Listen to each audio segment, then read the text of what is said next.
thank you for joining me, Kyndra. Match analyst. I know you got the Texas Derby this weekend, FC Dallas and Houston. Just tell me off the top, what are the things you're looking out for? Well, I think I'm going to expect some goals in this one. Everybody always goes into every match and wonders how this is going to shake out depending on the MLS teams and, how everybody's trying to sort of figure themselves out. This is game number 5 for most clubs. Houston one behind with their opener rescheduled. But I think this is the moment where both teams and teams in general start to sort of figure it out. They figure themselves out. They're trying to figure out what opponents are, whether you have a new coach, whether you're the same coach. And so for me, this is an opportunity for these two teams to play this Texas Derby, which we know will be phenomenal, and Houston to hit the road for the first time this season, and Dallas to just continue to build off of what we saw in the last game. I mean, Eric Quill's got this thing, firing on all cylinders, and it was fun to see how they came from behind a couple times and got some things going against San Diego just last week. Yeah, he mentioned that he really appreciated the fight for them to come down for multiple goals multiple times in the game. And obviously, a big proponent of that is Petar Musa, the Croatian national. What are you looking for from him in this Texas Derby? Since he arrived in this league, I was keen on watching his movement in and around the box and how he arrived in the box, what time he arrived in the box, sort of his cleverness of reading the defense, not just reading his own team and what they're doing and where they're positioning themselves on the field, or whether it's Kamungo or somebody else, driving forward with the ball, but just understanding when to delay the run, when to make that run, when to sprint, when to kind of hold off, kind of unmark yourself. And I just watching him as he's come into this league and as he sort of progressed, his work rate is second to none. And I think I said this in the last game I did. I think it was Columbus, Nashville, where I was last weekend. Gone are the days of a number 9, DP number 9 that can just sit up at the top and wait for the ball and not have to do any work. And Petar Musa is exactly that. He is so good on the ball, off the ball, doing the work, tracking back defensively, winning it back, pressing high to try to force the turnovers. And then that's just on top. It's like a bonus on top of his work rate and then his timing of his run and just reading of the game. It's been fun to see him really develop and come into his own in this league. We knew he was going to be good, but you never really know when guys come from other leagues and other countries what they're going to be able to do. So it's been fun to see. Exactly. And then, last year, one of the calling cards of this team is that they didn't play very well at home. But this year, they've been having this high flying offense and everything. What do you expect to see, what the fans can expect to see from this team moving forward in the season, in your opinion?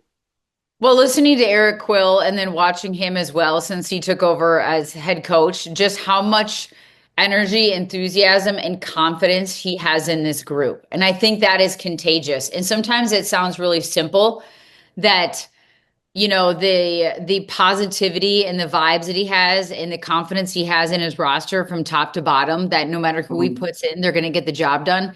It's infectious, it's contagious, and you can feel that energy. So as he continues to figure out the best place to put each player on any given night, and he said that after the San Diego game. The San Diego game called for, a different starting 11 or at least 2 different players up top than the prior game and what he was asking of his team. So, Farrington was on the bench to start the last game, but he understands that he's just got quality all over the field that are willing to work for each other. So as he continues to tweak, assuming everybody stays healthy, he's got a midfield that knows how to work together, balance each other, when to step, when to drop, when to cover.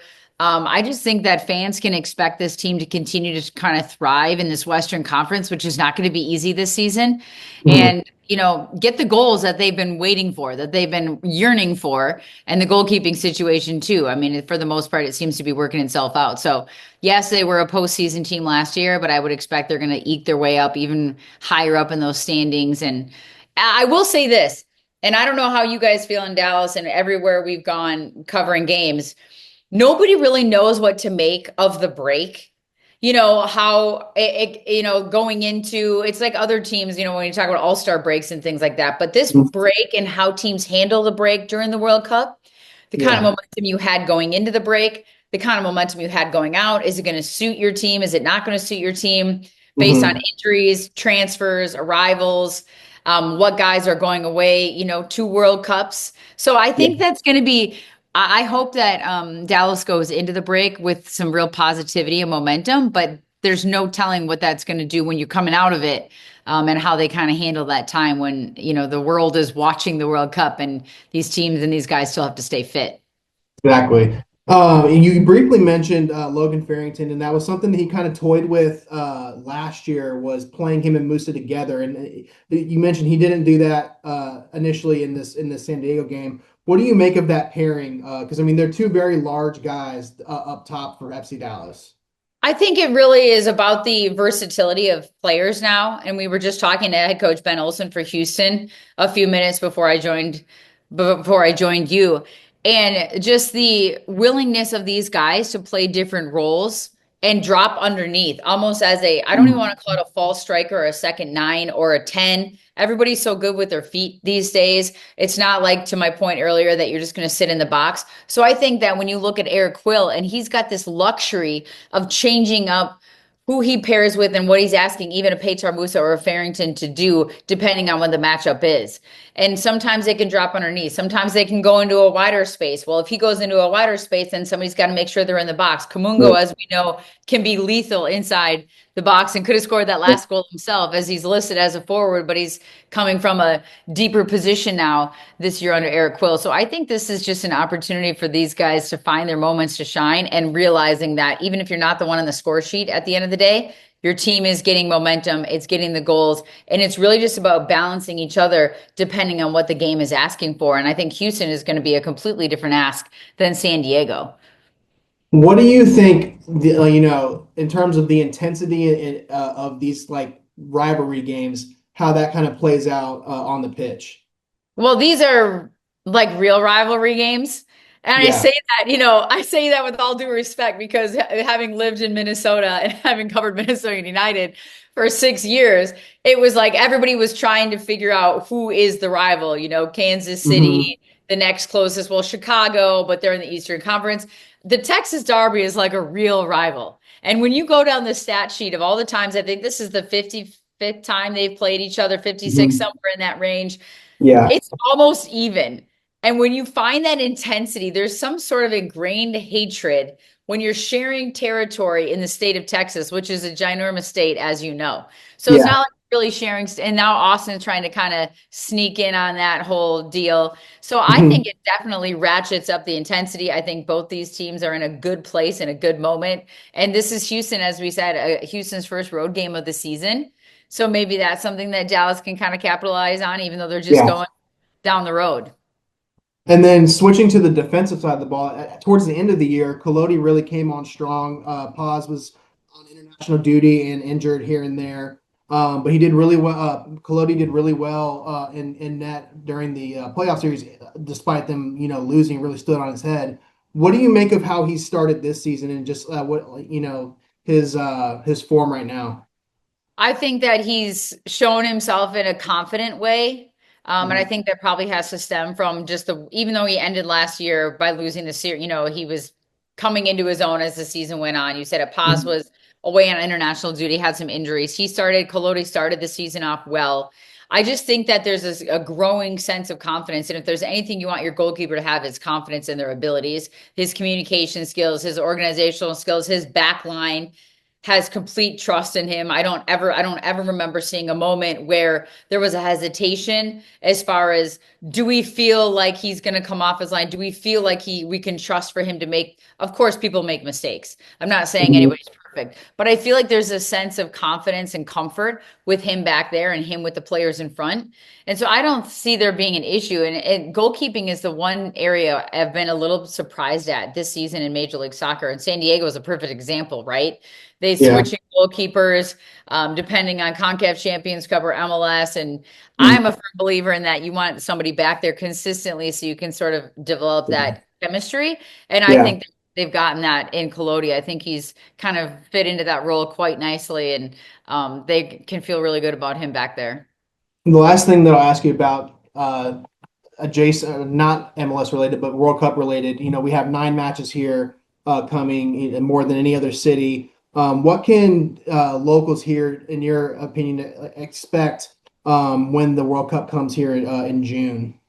Well, I was just saying this to somebody the other day. If you've never experienced a World Cup, now is the time. And I'm not saying you have to even go to a game, but just the whole energy to have a World Cup in North America on the soil where you're in the general vicinity of a time zone where you're not having to get up at 2 or 3 in the morning Yeah. or like avoid a score if you had to go to where like just get out and embrace the whole atmosphere, the environment, the energy. It reminds me a lot of an Olympics where you may never have watched soccer your whole life, but you're going to get into the World Cup. And Olympics can be much the same way. I don't ever watch bobsledding, but Yeah. curling, I shouldn't say that because I'm in Minnesota and everybody curls here, but like, and plays hockey. But in general, just embrace the environment. Go out to a watch party. There's block parties I guarantee are going to be happening in Dallas. I The guarantee people Railroad are going Fan to be. Festival. Yes, and even if you're not going to the big one, every local bar, restaurant, Yeah. your neighbor cul-de-sac might have a whole barbecue going on and Yeah. flags are going to be flying. It's just there's something about sports that bring people together. And then when you have a World Cup and you have it on North American soil and you have it in your backyard, if you can't get to a game, just be in and around it and embrace the energy that comes with it. And when I was just in Australia in 2023 doing the Women's World Cup, the crowd, the following, the energy, I mean, the jerseys, I mean, across the world. And so now to have it right there in Dallas, like you guys are going to have something special and it's going to be something to behold. And Houston, is in much the same boat down there, but I think it's going to be pretty incredible to be a part of it and not have to, like I said, set your alarm for 2 or 3 in the morning. You just be able to Yeah, embrace exactly. right Yeah, it's from going the to be all get-go. local times. It's all local times. You're gonna be in on the fun right from the beginning. I'm sure hopefully you're taking that whole month off. Exactly. With the United States team, there's a very strong FC Dallas contingent, that is likely to be on the team. You have Weston McKennie, who's from here. Chris Richards was in the academy. Tanner Tessman was in the academy. What do you think that, I mean, and a lot of people will probably notice these players on the field and be like, hey, that guy's, I know him. What opportunity do they have with it being on their home soil to grow the game here in North America?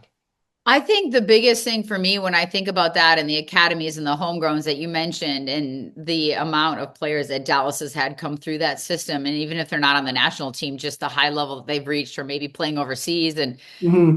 for sure leaving their mark on their local club teams as well, is just I've been a firm believer in that if you see it, you can be it.